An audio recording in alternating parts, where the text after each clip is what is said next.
자, 12절부터 17절 먼저 읽도록 하겠습니다. 너희 소망 중에 갇힌 자들이여 강한 요새로 스스로를 돌이키라. 내가 너에게 2배로 돌려줄 것임을 바로 오늘 내가 선언하노라. 오 시온아, 그때 내가 나를 위하여 유다를 활같이 당기고 에프라임으로 그 화를 채웠고 그리스야 너희 아들들을 일으켜서 내 아들을 대적하게 하였으며 너를 막강한 남자의 칼같이 만들었도다. 그런즉 주가 그들 위로 보일 것이요 그의 화살이 번개같이 나가리라. 또 주 하나님이 나팔을 불 것이요 남쪽의 해오리 바람들과 함께 가리라. 만군의 주가 그들을 수호하리라. 그리하여 그들이 집어삼키고 무림매 돌들로 정복하리라. 그리고 그들은 마실 것이요 포도즙을 통해서인 것 같이 떠들썩한 소리를 내리라. 그리하여 그들은 대접들처럼 채워질 것이요 제단의 모퉁이들 같이 되리라.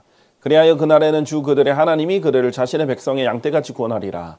이는 그들이 왕관에 있는 보석들 같이 될 것이요 그의 영토 위에서 깃발같이 들어올려졌기 때문이라. 그런즉 그분의 선하심이 얼마나 위대하며 그분의 아름다움이 얼마나 위대한가. 곡식이 청년들을 새 포도즙이 여인들을 유쾌하게 하리라. 이렇게 하셨습니다. 아멘. 오늘 9장 12절에서 17절 말씀은요, 짧은 그 문단이지만 굉장히 예언적으로 중요하고 다양한 내용들을 담고 있습니다. 아마 이제 우리가 17절까지 한 맥락으로 3문단으로서 읽었지만 오늘 공부는 중반에서 멈추고 다음에 이어서 또 해야 될지도 모르겠습니다. 내용이 많기 때문에. 일단 12절을 보시면요. 이 소망 중에 갇힌 자들에 대해서 얘기합니다. 너희 소망 중에 갇힌 자들이여 강한 요새로 스스로를 돌이키라. 여러분 11절, 9장 11절 그 공부하셨을 때 기억하시는지 모르겠는데 우리 바로 전절에 있는 11절에 보면 또한 너로 말하자면 너의 언약의 피에 의하여 내가 물이 없는 구렁에서 너의 갇힌 자들을 내보냈도다. 이 구절에 대해서 우리가 배웠어요. 이 구절이 교리적으로 이 구약 성도들, 낙원에 있던, 지하세계에 있던 낙원에 있던 구약 성도들에게 어떻게 적용됐는지 우리가 지난 시간에 공부를 했었습니다. 간략하게 보시면 예수 그리스도의 언약의 피를 통해서 물이 없는 구렁이 이 지하세계의 음부를 설명을 하는 거였죠. 그런데 그 음부에도 지옥이 있고 그 다음에 낙원이 있는데 거기서 갇힌 자들을 예수님께서 사로잡아서 에베소서에 있듯이 이렇게 내보내는 장면을 설명을 했었습니다. 그러니까 구약의 지하세계에 있는 낙원에 갇혀있던 자들을 예수님께서 예수님 피를 흘리신 뒤에 내보내는 장면과 관련해서 이제 교리적으로 설명을 했었어요. 여기서 이제 갇힌 자들과 연결해서 12절로 갑니다. 그래서 이 12절들은 이 구약시대 지하세계 낙원에서 구속받기를 소망하는 자들과 관련이 있었죠. 구약 성도들입니다. 대부분 이제 유대인들로 이루어져 있는데 그래서 이 낙원을 누가복음 16장에서 아브라함의 품이라고 했단 말이죠. 자, 그런데 12절에선 여기에서 연결해서 유대인 성도들을 얘기하면서 대환란으로까지 연결을 합니다. 강한 요새로 스스로를 돌이키라 하면서 12절 후반부에 보면 내가 너에게 2배로 돌려줄 것임을 바로 오늘 내가 선언하노라 라고 했습니다. 자, 갇힌 자들을 회복시켜 줄 뿐만 아니라 2배로 회복시켜 주신다. 구해 주실 뿐만 아니라 2배로 회복시켜 주신다. 이 부분인데 이 부분은 이제 환란 성도들과 함께 관련돼서 환란 끝에 이제 천년왕국이 시작되면서 이 환란 성도들에게 2배로 갚아주시는 그런 부분과 관련이 있습니다. 이 관련 구절들 우리가 한번 볼게요. 이사야서 61장 7절에 보면 너희는 너희의 수치를 대신하여 2배로 받을 것이요. 이 환란 성도들은 이제 대환란 때 엄청난 수치들을 받죠. 적그리스도의 제한 안에서. 그런데 2배로 받을 것이다. 그들은 당혹간 대신에 그들의 몫을 크게 기뻐하리라. 그러므로 그들이 자신들의 토지 안에서 2배를 소유할 것이다.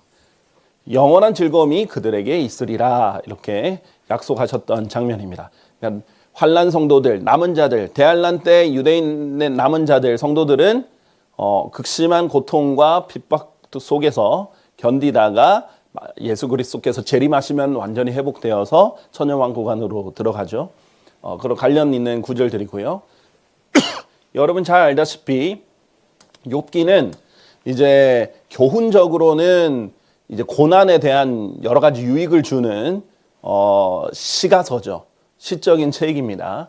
그런 서사시예요. 그러나 이 개인의 서사를 통해서 교리적으로 예언적으로는 대환란과 관련이 돼 있다라고 말씀드렸죠. 욥은 이제 극심한 고통을 받는 사람이고요. 이 욥이 교리적으로는 대환란 때 극심한 고통을 받는 환란 성도들과 관련이 있다는 것은 자주 이제 설명을 드렸었습니다. 그래서 욥의 이 42장이 이제 42개월 우리 대환란이 42개월이잖아요. 1260일 요한계시록에 나오죠. 과 관련이 있다는 것도 설명을 드렸었고, 그 다음에 이 욥이 결국은 사로잡힘에서 돌이켰다. 하나님께서 욥을 사로잡힘에서 돌이켜 주셨다. 이 부분이 욥은 어디 붙잡혀 있지는 않았거든요. 고통 속에 질병 가운데 있었지 붙잡히진 않았는데 이것이 이제 대환란 끝에 포로로 사로잡혀 있던 유대인들이 회복하는 것과 관련이 있다는 것도 설명을 드렸습니다. 그리고 이 욥이 회복했을 때 2배로 갚아주셨던 내용이 이제 교리적으로 대환란과 관련이 있음을 이제 설명을 드렸습니다. 우리가 이렇게 스가랴서 우리가 일반 기독교계 교회들에서는 예언서들을 잘 안 다뤄요. 왜냐하면 교리적으로 예언적으로 파악을 잘 안 하고 교훈만 취하려고 하죠. 그러나 우리는 하나님의 모든 말씀을 받은 사람으로서 예언을 있는 그대로 성경 그대로 배워야 될 우리가 알아야 될 의무가 있는 사람들이죠. 자, 욥의 이제 고난과 회복이 환난 성도들의 회복을 보여준다라고 했고요. 그래서 스바냐서 3장 20절에 보면 그때 내가 너희를 다시 데려오겠으니 유대인들이 다시 회복될 때 바로 내가 너희를 모으는 때라. 이는 내가 너희의 사로잡힌 포로들을 너희의 눈앞에서 원래대로 돌이킬 때 내가 너희를 땅의 모든 백성 가운데서 한 이름과 한 찬사로 삼을 것이기 때문이다. 그냥 돌아오게 하는 게 아니라 높여주신다라는 거예요.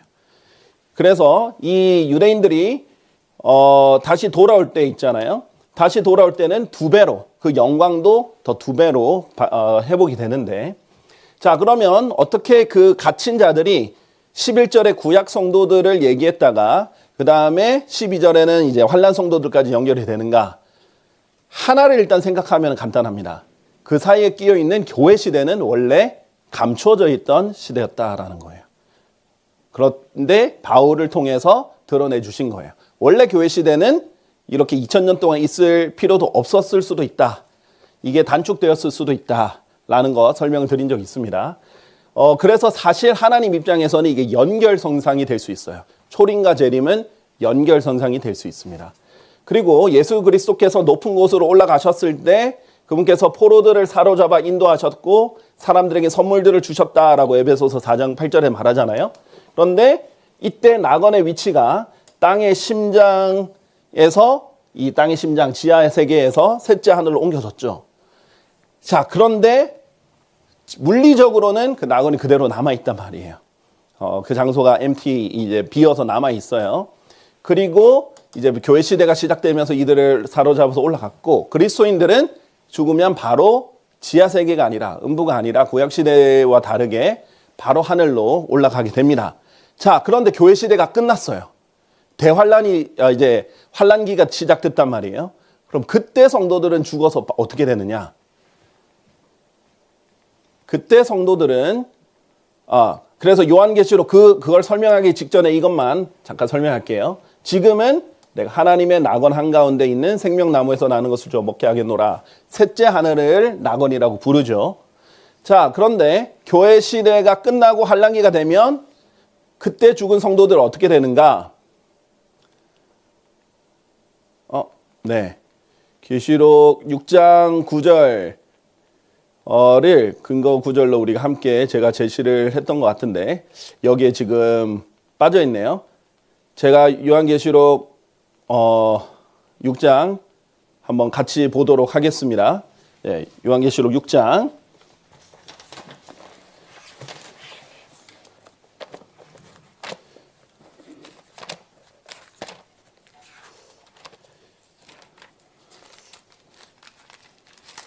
네, 6장 9절 보실게요. 다음으로 그분께서 5째 봉인을 여셨을 때 이제 환란기 가운데 일어나는 일이었죠. 하나님의 말씀으로 인하여 그리고 자신들이 붙든 증언으로 인하여 살해된 자들의 혼들을 제단 아래에서 내가 보았도다라고 얘기합니다.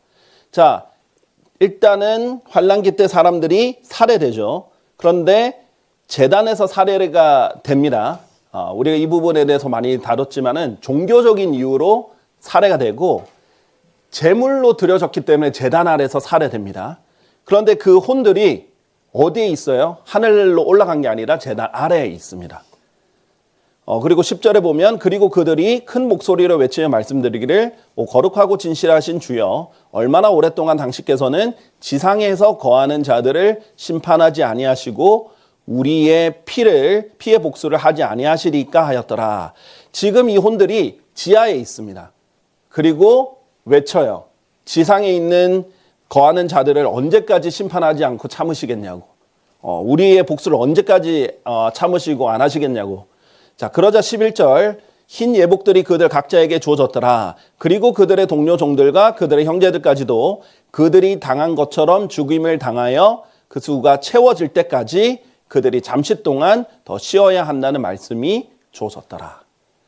자, 이 환란기는 매우 짧은 기간입니다. 쉽게 말하면 하나님 이 교회 시대나 어떤 구약을 다루시던 기간에 비해서는 매우 짧은 기간이죠. 물론 극심하지만 그 기간 동안 죽은 성도들은 나머지 동료 종들과 형제들까지도 그 숫자가 채워질 때까지는 일시적으로 지하에 머무릅니다. 바로 셋째 하늘에 가지 않습니다. 셋째 하늘엔 그때 왜 무슨 일이 일어나기 때문이에요? 그리스도의 심판석과 어린 양의 혼인잔치가 일어납니다. 이때는 이제 참여를 못하죠. 혼인잔치가 끝났을 때 참여를 이제 위에서 혼인식이 끝났을 때 같이 참여를 하는 거지. 그리고 그 끝나는 그 순간에 이제 환란 후 휴거와 함께 같이 참여를 하는 거지. 이 그리스도의 심판석이 이루어지는 그때 셋째 하늘에 참여하지를 못해요. 그래서 지하에 잠시 머물러 대기하는 겁니다. 그래서 이런 연속 선속상 어떻게 되냐면 구약 시대에 그 낙원에 있는 갇혀 있는 성도들과 그 다음에 환란기 때 갇혀 있는 성도들이 연결되는 거예요. 원래 교회 시대는 어떻게 보면 하나님 앞에는 과로와 같은 시기거든요. 원래 감추어져 있던 시기가 드러난 거고 이게 사라졌다면 다시 시간표가 움직이기 시작한 겁니다. 그래서 예언적인 차이에서는 이런 연속성상이 있다라고 말씀을 드립니다. 자, 그리고 이제 계시록 20장 4절에 보면 그래서 이들이 회복될 때 단순히 이스라엘 지파에게 분배되는 유산뿐만 아니라 통치권도 이제 받게 되는 것입니다. 네, 여기 에스겔서가 이제 아마 제가 넣었는데 그것도 같이 빠진 것 같아요. 그래서 에스겔서 48장 한번 보시겠습니다. 에스겔서 48장.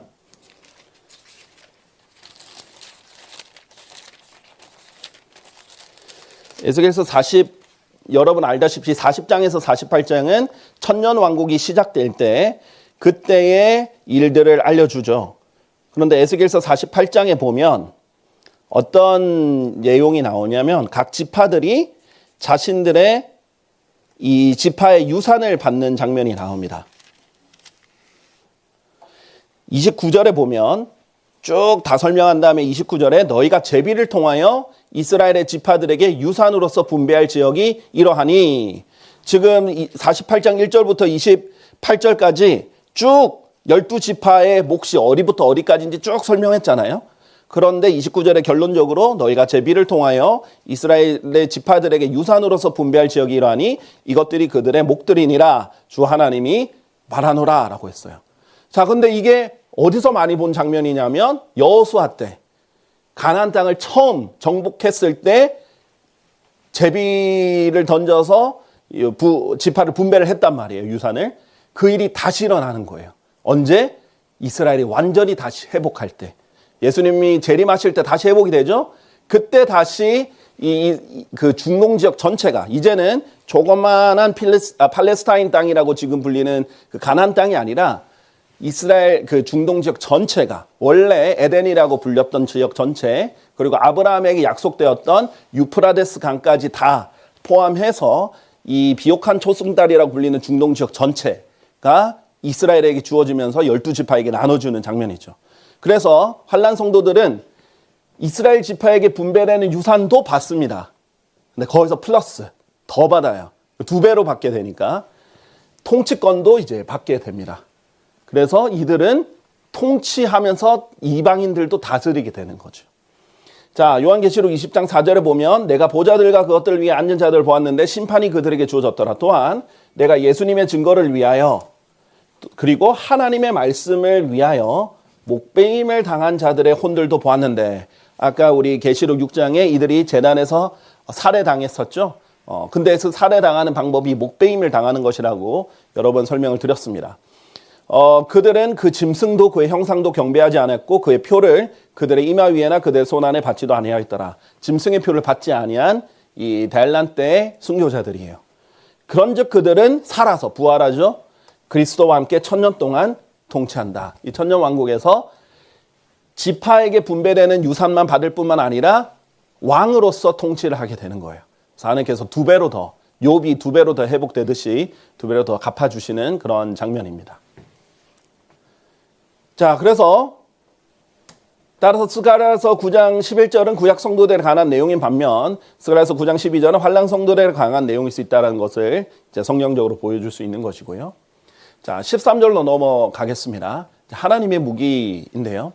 오 시온아, 그때 내가 나를 위하여 유다를 활같이 당기고 에프라임을 그 활로 채웠다. 지금 유다를 활로 비유하시고 에프라임을 그 화살로 비유를 하시는 거예요. 활을 채우는 화살로 비유를 하세요. 그리고 이 시온을 칼로 비유를 하십니다. 칼로 비유를 하시는데, 자, 이렇게 물어보실 분들도 있겠어요. 목사님께서 말씀하실 때 뭐 문자적으로 성경을 해석해야 된다고 해놓고 왜 이거는 상징이라고 얘기를 하십니까? 자, 문자적으로 해석한다는 것은 상징을 배제한다는 말이 절대 아니에요. 조금 더 정확하게 말하면은 그냥 있는 그대로 문법적으로 해석한다라는 거예요. 우리 국어도 마찬가지예요. 국어라는 언어에 문법적으로 상징과 비유가 없습니까? 있죠. 다 있어요. 우리 은유도 있고 직접적인 직유도 있고 다양한 비유법이 문법에 포함되어 있습니다. 하나님은 비유법을 사용하세요. 비유도 하시고 상징도 사용하세요. 그렇죠? 그러나 그것을 성경에 있는 기록된 그대로 해석한다라는 게 문자적인 해석이지 상징은 절대 없다라는 말이 아닙니다. 자, 누가 봐도 명확한 상징, 절대 문자적으로 해석했을 때는 이것을 물리적으로 해석했을 때는 말이 안 될 때는 당연히 상징으로 받아들입니다. 자, 특히 주는 나의 요새다 이랬을 때 진짜 예수님 우리 하나님께서는 돌로 만든 요새가 아니잖아요. 상징적으로 나를 그만큼 든든하게 지켜주시는 분이라는 거죠. 주님은 나의 방패다 했는데 주님이 이제 뭐 나무 방패로 만들어서 이렇게 생기신 분이 아니잖아요. 너무나 당연한 언어로서의 상징이라는 거예요. 여기도 마찬가지죠. 하나님께서도 유다 사람들을 모아가지고 이렇게 머리카락을 잡아당기면서 활전을 만드시는 게 아니잖아요. 예, 그냥 상징이에요. 이게 그냥 문법 그대로입니다. 언어의 문법 그대로. 그래서 유다는 활로, 에프라임은 화살로, 그 다음에 시온은 칼로 이렇게 비유를 하시는 장면입니다. 자, 즉 하나님의 백성을 하나님의 무기로 삼으신다는 거예요. 자, 성경 말씀만 무기가 아니에요. 우리 에베소서 6장에 보면 하나님의 전신갑주에 보면 유일한 공격 무기가 말씀의 칼이잖아요. 성령의 칼, 곧 하나님의 말씀이잖아요. 그런데 재림 때 보면 하나님의 백성도 하나님의 무기가 되는 것입니다. 자, 그래서 이스라엘은 출애굽 당시처럼 하나님의 군사들로서 다시 회복돼요. 자, 성경은 반복되는 책이에요. 창세기랑 요한계시록을 이렇게 쫙 접으면 그뿐만 아니라 66권을 이렇게 접으면 데칼코마니처럼 접힙니다. 이 출애굽기 때 처음에 이스라엘이 탄생하던 것처럼 이스라엘이 다시 회복돼서 새로운 언약과 함께 예수 그리스도와 함께 다시 탄생할 때는 이 민족이 회복될 때 우리 여러 번 봤죠? 탄생한다라고 표현하잖아요. 그때는 다시 출애굽과 비슷한 사건들이 생겨납니다. 출애굽할 때 수많은 10가지 재앙들과 이적들이 일어났던 것처럼 모세와 같은 예언자인 예수님께서 오셔서 수많은 이 재앙들을 통해서 이들을 구원하시죠. 그리고 출애굽기 6장 26절에는 하나님께서 이들을 구하실 때 이스라엘 자녀들을 그들의 군사들에 따라 이집트 지역에서 데리고 나오라 이렇게 하셨어요. 하나하나 군사로 부르셨어요. 그래서 출애굽하자마자 전쟁을 치르죠. 마찬가지예요. 예수님께서 재림하시면 이스라엘이 가장 먼저 해야 될 일 중에 하나가 전쟁입니다. 자, 이 전쟁에 대해서 좀 더 설명하기 전에 13절에 오 그리스야 이 장면 한번 보겠습니다. 근데 좀 엉뚱하게 유다, 그 다음에 이스라엘, 그 다음에 이제 시온 이렇게 나왔는데 갑자기 그리스가 나와요. 갑자기 이방 국가가 나옵니다. 왜 이렇게 된 것인가? 여기서 그리스는요, 헬라 제국을 대표하는 나라죠. 헬라 제국은 그리스가 이제 기본 나라고, 그 다음에 이제 알렉산더 대왕을 통해 헬라 제국이 되잖아요. 그래서 신약의 헬라인이 가리키는 이방인들을 나타내는 표현이다라고 보실 수 있습니다. 여러분 잘 알다시피 로마서 1장 16절도 그렇고 성경 곳곳에는 유대인, 그 다음에 헬라인 이렇게 직접적으로 얘기하죠. 그런데 이것이 우리 성경에서 그리스인으로 번역이 안 되고 헬라인으로 번역됐잖아요. 이유는 뭐예요? 그리스는 로마 제국 시대만 해도 굉장히 조그만 나라로 다시 전락했어요. 로마 제국의 속국으로서. 근데 그 조그만한, 지금도 그리스는 조그맣거든요. 그 조그만 그리스 사람들만 구원의 대상으로 얘기하는 게 아니라 그 당시 헬라 제국 영향으로 헬레니즘 문명의 영향을 받은 이방인들 전체를 말하는 거예요. 그래서 이 헬라인을 얘기했을 때 그리스인을 말하는 게 아니라 이방인들 전체를 말합니다. 자, 그래서 이 구원은 헬라인 이렇게 했을 때 이방인들, 먼저 유대인이고 그 다음에 헬라인이다, 이방인들이다 이렇게 얘기할 때처럼 그리스가 이 헬라인들, 이방인들을 대표하는 나라로서 제시가 된 겁니다. 여기서. 자, 스가랴서 12장 2절에서 6절 보면 이 유대인의 남은 자들이 회복되잖아요. 이때 재림 때 예수님 재림하시면 이방인들을 공격을 해요. 이방인들에게 드디어 그 원수를 갚아줄 수 있는 그 기회가 주어집니다. 스가랴서 12장 2절에서 6절 보면 보라 내가 예루살렘을 주위에 있는 모든 백성에게 전율의 잔으로 만들겠으니, 자, 예루살렘이 모든 백성들에게 생각만 해도 떨리는 그 전율의 잔이 되게 해준다라는 거예요. 곧 그들이 유다와 예루살렘을 대적하여 포위할 때라. 자, 주위에 있는 모든 백성들이 예루살렘을 포위합니다. 그때 전율의 잔으로 내가 만들어주겠다. 너희를 떨게 해주겠다. 두려움 속에. 그리고 그날에, 주의 날이죠. 주님께서 재림하신 것과 관련이 있는데 내가 예루살렘을 모든 백성들에게 부담스러운 돌로 만들겠노라. 엄청난 짐처럼, 돌처럼, 또 돌로 칠 수 있으니까 이 부담으로 만드는 거죠. 비록 땅의 모든 백성들이 그것을 대적하여 함께 모일지라도 실제로 아마겟돈 전쟁 때 어떤 일이 일어나요? 이 세상의 모든 민족들이 연합해서 이스라엘을 대적하여 모이죠. 그것으로 자신에게 짐을 지은 모든 자들은 산산이 잘리리라. 주가 말하노라. 그날에 나는 모든 말마다 쳐서 깜짝 놀라게 하고 그를 탄 자를 쳐서 미치게 하겠노라. 그리고 내가 나의 눈들을 떠서 유다 집 위에 둘 것이요 그 백성들이 소유한 모든 말을 저마다 쳐서 눈멀게 하겠노라. 말들이 눈멀고 놀라게 되고 그 위에 탄 자들은 미치게 되고 하나님께서 직접 다 치시는 거죠. 그래야만 유다의 총독들은 자신들의 마음속으로 말하기를 예루살렘 거주자들이 만군의 주 그들의 하나님 안에서 나의 힘이 되리라. 이렇게 되죠. 아, 예루살렘의 거주자들이 하나님 안에서 나의 힘이 될 것이다. 그날에 내가 유다의 총독들을 살린 가운데 있는 불붙은 화로처럼 한 곡식단 속에 있는 불붙은 횃불처럼 만들겠노라. 그래서 유다의 총독들을 사용해서 하나님께서 이방인들을 태워버리신다는 거예요. 그리하면 그들은 오른편과 왼편에서 주위에 있는 모든 백성들을 집어삼키리라. 불이 집어삼키듯이 집어삼키게 될 것이다. 그리고 예루살렘은 그녀의 본고장에 곧 예루살렘에 거주하는 자가 다시 생기리라. 다시 이제 번성하게 되는 예루살렘을 가리킵니다. 그래서 재림하시기 전에 직전에 어떤 일이 일어나느냐, 모든 백성들이 모여서 땅에 거주하는 모든 백성들이 모여서 예루살렘을 포위하는데 그때 예수님께서 오셔가지고 이들을 다 쳐서 불태우고 이 폐주시키는데 이스라엘 사람들을 사용하신다라는 거예요. 스가랴서 14장 3절 그때 주께서 나아가시어 그 민족들을 대적하여 싸우시리니 그가 전투의 날에 싸우셨듯이 하리라. 주님이 재림하실 때 가장 먼저 하는 것은 마치 여호수아가 이스라엘 백성을 이끌고 가나안 땅에 들어갔을 때 전쟁을 통해서 점령하듯이 예수님께서 여호수아가 히브리어고 이게 헬라어가 되면 예수님이잖아요. 같은 이름인데 예수님이 또다시 이스라엘들을 이끌고 점령을 하게 되고 전쟁을 치르게 됩니다. 그리고 예루살렘을 대적하여 싸운 모든 백성을 주께서 치실 때 그 재앙이 이러하리라. 예루살렘을 대적하는 자들을 하나님 다 치시는데 그들이 자신들의 발로 섰을 때 그들의 살이 점점 소멸될 것이요.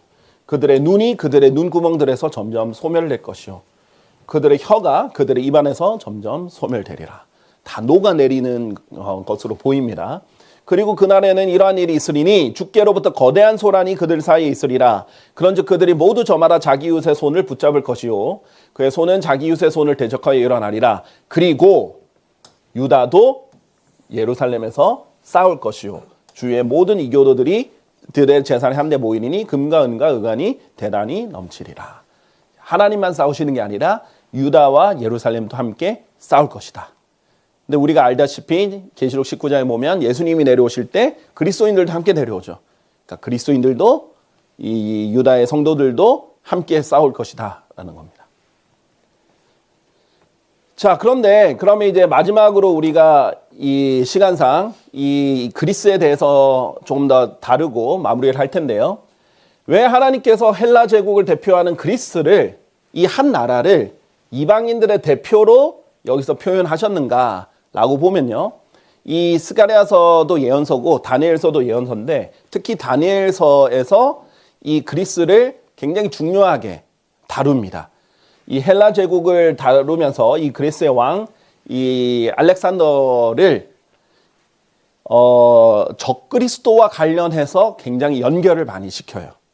그리스, 특히 헬라 제국을 대표하는 이 그리스를 이제 적그리스도와 관련해서 계속 제시를 하죠. 그 거친 염소는 헬라 왕이라 알렉산더 대왕을 얘기하는 거죠, 역사적으로. 그리고 그의 두 눈 사이에 있는 커다란 뿔은 첫 번째 왕이라. 그런데 어떤 일이 일어나요? 이 뿔이 꺾이면서 네 뿔이 일어나고 네 뿔 중에 하나가 적그리스도가 나오죠. 이 뿔로서 연결이 돼 있고요. 다니엘서 10장 20절에 보면 이 주의 천사가 이제 나는 페르시아의 통치자와 싸우기 위해 되돌아갈 것이다 라고 얘기를 해줘요. 다니엘에게. 그런데 우리가 배웠다시피 여기서 페르시아 통치자는 인간 페르시아 통치자 왕이 아니라 영적 존재였단 말이죠. 영적 악의 세력이었고 이제 사탄을 대표하는 그런 세력인데 그런즉 보라 내가 떠난 후에 헬라의 통치자가 올 것이라 라고 해서 페르시아 통치자 다음에 오는 영적 악의 세력에 대해서 얘기를 합니다. 또 적그리스도와 관련이 있죠. 그래서 다니엘서 8장 5절에서 12절에 보면 이 순념소가 이제 헬라 제국을 상징하고 순념소가 순양을 무찌르잖아요. 그런데 그 순념소가 아주 대단히 커졌더라. 그리고 그가 강해졌을 때 그 커다란 뿔이 꺾였더라. 이 헬라 제국을 대표하는 그리스인데 이 헬라 제국이 대단히 커지다가 딱 꺾이죠. 근데 꺾였을 때 그것 대신에 하늘의 네 바람들을 향하여 두드러진 네 뿔들이 올라왔다. 그런데 이 뿔들 중에 하나에서 작은 뿔 하나가 밖으로 나왔는데 그 작은 뿔은 남쪽을 향하여 동쪽을 향하여 또 기쁨을 주는 지역을 향하여 지극히 대단히 커졌더라 라고 얘기를 합니다. 자, 우리가 봤지만은 이 네 뿔들이 헬라 제국이 나눠지면서 네 왕국으로 나눠지는데 그 중에 시리아를 담당하는 곳이 그 남쪽, 동쪽, 서쪽 다 쳐서 다 이것을 먹게 됩니다. 그렇게 다 공격을 하는데 이 기쁨을 주는 지역은 이스라엘 지역이라고 우리가 배웠었습니다. 다니엘서 때. 근데 그것이 인간 제국을 말하는 게 아니에요. 여기서 더 뛰어넘어서 적그리스도를 향하는 것을 볼 수 있습니다. 하늘의 군대에 이르기까지 대단히 커졌더라. 그 어떤 인간 왕도 하늘의 군대까지 커지진 않습니다. 하늘의 군대는 이제 성경에서 보면 이제 천사들을 많이 지칭을 하죠. 근데 그 어떤 인간 군대도 하늘의 군대까지 이르지 않습니다. 그런데 그리고 그것이 그 군대 가운데 얼마와 별들 가운데 얼마를 지면에 던져버렸다. 천사를 별들이라고 이렇게 표현을 하죠. 요한계시록에도 표현되어 있고요. 그것들을 발로 내리 찍었더라. 진정 그가 자신을 그 군대 통치자에게까지 두눕혔으니 그에 의하여 매일의 희생 제물이 제거되었고 그의 성소의 장소도 무너졌더라. 이 자에 의해서 심지어 하늘의 별들도 땅에 떨어졌고 이 천사들도 떨어지고 뿐만 아니라 이 성소에서 매일의 희생 제물까지도 제거되는 거예요. 이것은 이제 예언적으로 유일하게 적그리스도에 의하여 성취가 됩니다. 그래서 우리가 계시록에 보면은 사탄이 이 땅에 내려올 때 3분의 1의 천사들과 함께 타락해서 내려오죠. 이것을 이제 교리적으로 예언적으로 문자적으로 그대로 성취하는 존재는 적그리스도이기 때문이에요. 그래서 그리스도와 밀접한 관련이 있기 때문에 대표적인 나라로 이렇게 표현을 했다라는 겁니다. 이것이 이제 인간 통치자들에게 해당이 될 수가 없죠. 자, 그 다음에 이 헬라 왕을 얘기하면서 8장 21절에서 26절 보면 그들의 왕국에서 마지막에 가까운 시대에 불법을 행하는 자들이 충만함에 이르렀을 때, 자, 우리 대환란 때 되면 죄가 막 충만하게 되는 때잖아요. 그래서 이 로마서 11장이나 이런 표현에서 이방인들의 충만함이 될 때가 이방인들의 숫자가 충만해지는 게 아니라 죄악이 충만해지는 거라고 많이 배웠습니다. 그래서 불법을 행하는 자들이 충만함에 이르렀을 때 험한 용모를 지닌 채 난해한 문장들을 이해하는 왕이 일어서리라. 우리가 지금 다니엘서 공부하는 시간은 아니니까 다니엘서 8장을 이제 다시 보시면 되겠지만 여기 있는 왕이 바로 적그리스도라는 것들 우리가 그때 배웠습니다. 또 권세가 막강하고 멸망시키고 자신의 정책을 통해서도 술수를 자기 손에서 형통하게 할 것이다. 이런 술수를 쓰는 적그리스도로 우리가 배웠었고요. 특히 그는 자기 마음속으로 스스로를 드높일 것이니 평화를 써서 많은 이들을 멸하리라. 평화라는 단어를 사용하고 평화를 이용해서 많은 이들을 멸하는 것이 또 적그리스도의 아주 큰 특징이라고 우리가 배웠었습니다. 이게 이제 그리스와 흘러서 연관이 되어 버리는 거예요. 헬라 제국과 흘러서 연관이 되어 있기 때문에 하나님께서 이방인들의 대표로 그리스 이렇게 제시를 한 거고, 그 다음에 이 그리스가 헬라 제국의 대표이기 때문에 이제 신약에 가서는 헬라인들이 이방인들의 대표격으로 성경에서 계속 등장하게 된 것이죠.